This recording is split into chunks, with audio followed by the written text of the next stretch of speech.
सिद्धि की शादी के बाद वो ससुराल चली जाती है। पीछे रह जाती है भाभी रानी। सिद्धि के ससुराल जाते ही भाभी कहती है, अरे वाह जी वाह, सारे कपड़े मेरे। हाय रे पैंट, अरे वाह वाह, मजा आ जाएगा। अरे ये सिद्धि की अलमारी के सामने खड़े होकर क्या बड़बड़ा रही है? जाकर देख मेहमानों को विदाई की मिठाई मिली कि नहीं। अब हाँ माँ जी, क्यों नहीं, लेकिन पहले कपड़े तो बदल लूं। अब रानी आ जाती है सिद्धि के उन कपड़ों में जो वो ससुराल जाने से पहले घर छोड़ जाती है। अरे रानी, कुछ दिन रुक जाती।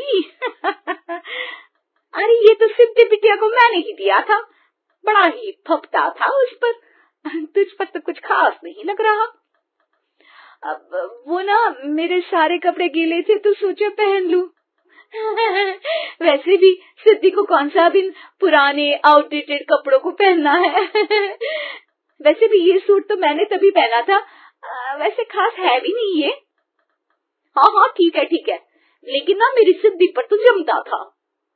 सारे मेहमान चले जाते हैं और सिद्धि ससुराल से मायके पहली बार आती है।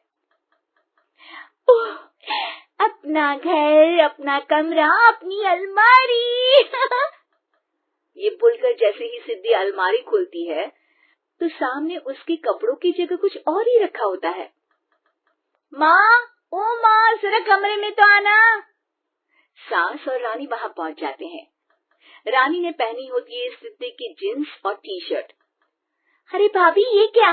ये तो मेरी बड़ी ही महंगी टी शर्ट है, इसे आपने घर में क्यों पहनी है? अरे बहुत मिलती है दीदी ये चौक की मार्केट में, 150 में। ओ भाभी प्लीज, ये एरोपोस्टल है, 2000 की एक टी शर्ट। ओहो, 2000 में तो दीदी 4 साड़ी आ जाए। अब क्या बोलूं? भाभी, ये मेरी अलमारी में छोटू के कपड़े, तो मेरे कपड़े कहाँ है? मेरी अलमारी में? अब दीदी आपको कौन से पुराने कपड़े पहनने थे? माना भाभी, लेकिन मैं जब घर आती तो यही सब पहनती ना। अरे तुम तो बड़ी कंजूस हो दीदी। खैर वक्त आता है जब सिद्धि ससुराल के लिए रवाना हो रही होती है। अरे रानी, अंदर से सिद्धि का गिफ्ट ले आ, लड़की पहली बार ससुराल से मायके आई है। रानी अंदर जाती है और एक सिंपल सी साड़ी लेकर बाहर आ जाती है। ये लीजिए माँ जी। सास बेटी को गिफ्ट देकर ससुराल भेजती है। अगले दिन रानी एक सुंदर सी साड़ी पहनकर सामने आती है।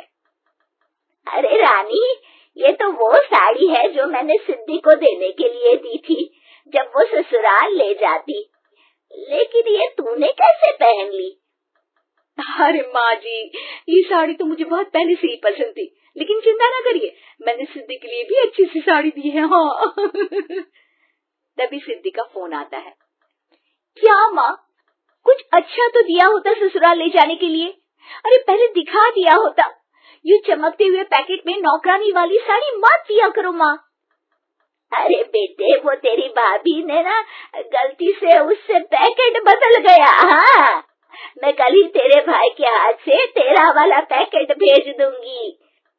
अरे रहने दो माँ, आई एम श्योर भाभी ने अभी वही साड़ी पहनी होगी जो तुमने मेरे लिए रखी थी। तुम तो समझ नहीं पाई उनको। खैर छोड़ो, मैं ज्यादा बोलती अच्छी नहीं लगती, रहने दो, आपको उन्हीं के साथ रहना है, फिर बात करेंगे। सास को रानी पर गुस्सा आ जाता है। वो उसके कमरे में जाती है जहाँ वो शादी का एल्बम देख रही होती है। रानी, मार्केट जाकर एक ऐसी ही साड़ी लेकर आ, कल प्रतीक जाकर सिद्धि के घर दे आएगा। अरे क्यों माँ जी, कितनी साड़ी देनी है दीदी को? यहाँ कोई सेल लगी है क्या? अरे चुप कर, मेरे बेटी के हिस्से की साड़ी खुद पहन ली, अब ज्यादा ज्ञान बांट रही है। एक दिन सिद्धि का फोन आता है। माँ, मेरी सास ने आप सबको खाने पर बुलाया है। सारे लोग सिद्धि के ससुराल पहुँचते हैं। खाना खाकर वो लोग निकल रहे होते हैं कि सिद्धि की सास सभी को गिफ्ट देती है। अरे बहन जी, बेटी के घर का खाना खा लिया, यही बहुत है जो आप ऊपर से गिफ्ट भी दे रही है।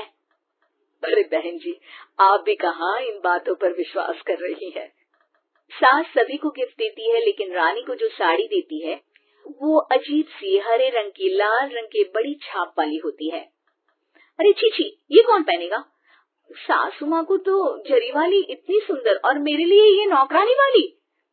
अरे भाभी, दरअसल मैं जब भी घर आती थी आप वापसी में ऐसी ही साड़ी देती थी ना, तो माँ ने सोचा कि आपको आपकी पसंद की ही साड़ी क्यों ना दी जाए।